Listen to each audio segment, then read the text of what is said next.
Assalamualaikum warahmatullahi wabarakatuh. My name is Yami Aswinda. I'm from English Department of Nahdlatul Ulama University. In this research methods course, I choose the topic of prototype theory. Then, I am comparing two scholarly journals with these themes. The title, Prototype of Sexual Violence. The author, Julius Novan Denny Kurniawan. Journal, Electrum or the English Language and Education Spectrum. Background of the research. One controversy is the difference is the few categories between the National Women's Commission and Commission's HDPRLI. Then by using prototype theory, we can find the category of sexual violence in society to equalize perception. Objective or aims of the research. Then by using prototype theory, we can find the categories of sexual violence in society to equalize perception. Literature review. The relevance of 10 previous studies with this research is to use a cognitive linguistic approach and prototype theory in analyzing words or phrase. Most words examined in the 10 previous studies, such as abuse, sin, and corruption, are commonly used or heard daily. In this study, the researcher examined sexual violence, a sensitive word full of society ambiguity. As seen from the review of previous studies, the word sexual violence has never been studied using prototype theory. Apart from not-based research, a comprehensive definition of sexual violence can reduce difference in perception between the government, social activists, and the public in developing a regulation that can address sexual violence. The previous research, Sari D. M. Baskoro 20 and 20. The methodology, research design, mix qualitative and quantitative. Data collection method. The first step taken by research was to distribute questionnaire to the general public with an age range of 17 to 50 years. Then the data that has been collected is sorted and recorded based on its grouping in tabular form. Data analysis method. The research used the prototype theory in linguistic studies to describe the prototype of violence. At this stage, a qualitative analysis was conducted on the data obtained from filling out the questionnaire. After being analyzed qualitatively, it presents a data distribution table to see the data distribution.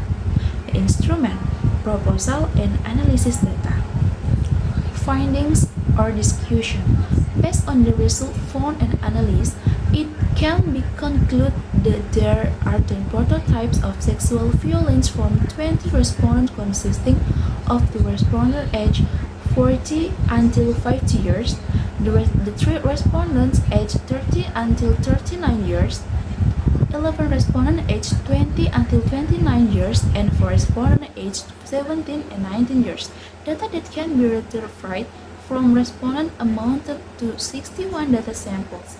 The prototype that best represent the concept of sexual violence are rape and sexual harassment. With 17 data each, then there is correction with a total of 9 data. The third rank is rape prostitution with a total of 8 data. The fourth rank is sexual slavery with a total of 3 data. The fifth rank is catcalling and sexual exploitation with 2 data each. The lowest ranking with 1 data each of forced abortion, married couples, and forced marriage.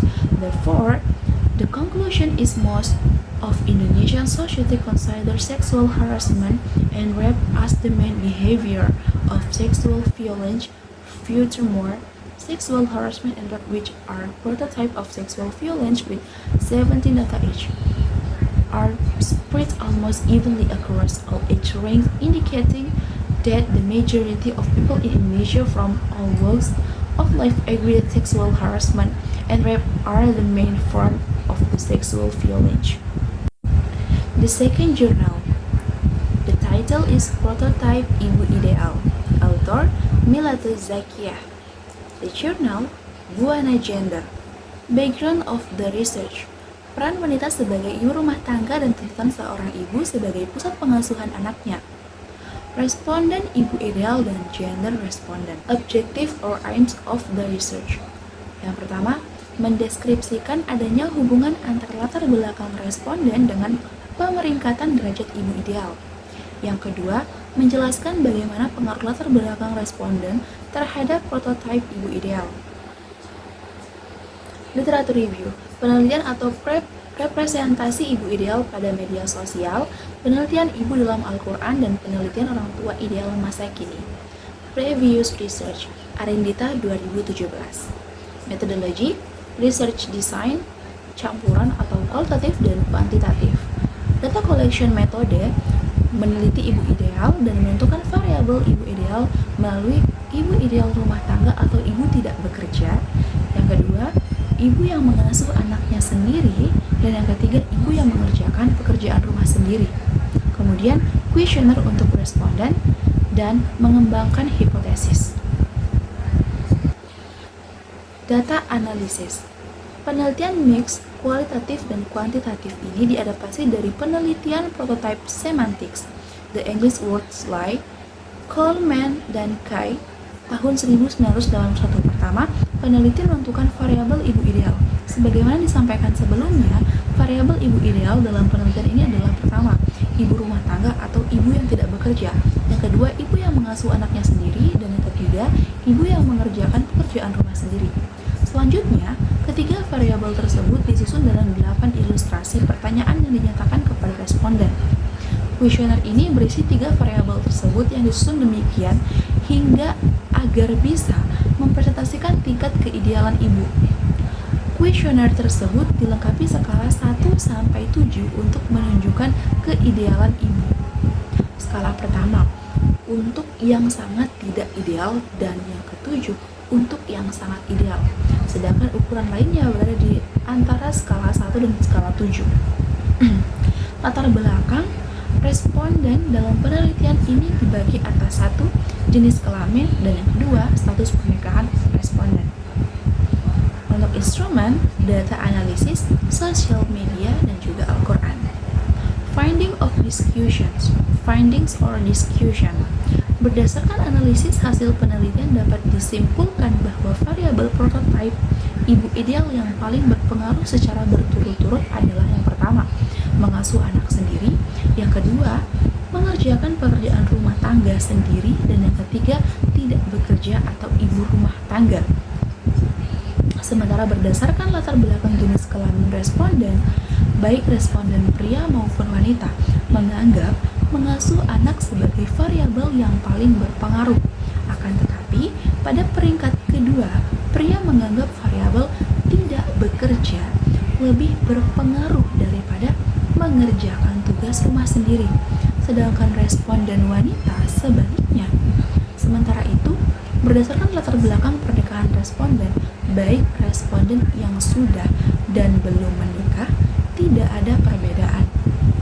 Variabel mengasuh anak merupakan variabel yang paling berpengaruh.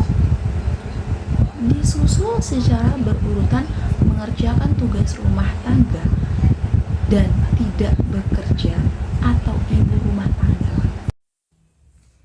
Selanjutnya kita akan membahas terkait persamaan dan juga perbedaan daripada kedua jurnal yang sudah direview tadi. Baik, untuk pembahasan dulu. Kalau pembahasan, jurnal yang pertama lebih membahas kepada kekerasan seksual, pelecehan, kekerasan, dan juga pemaksaan.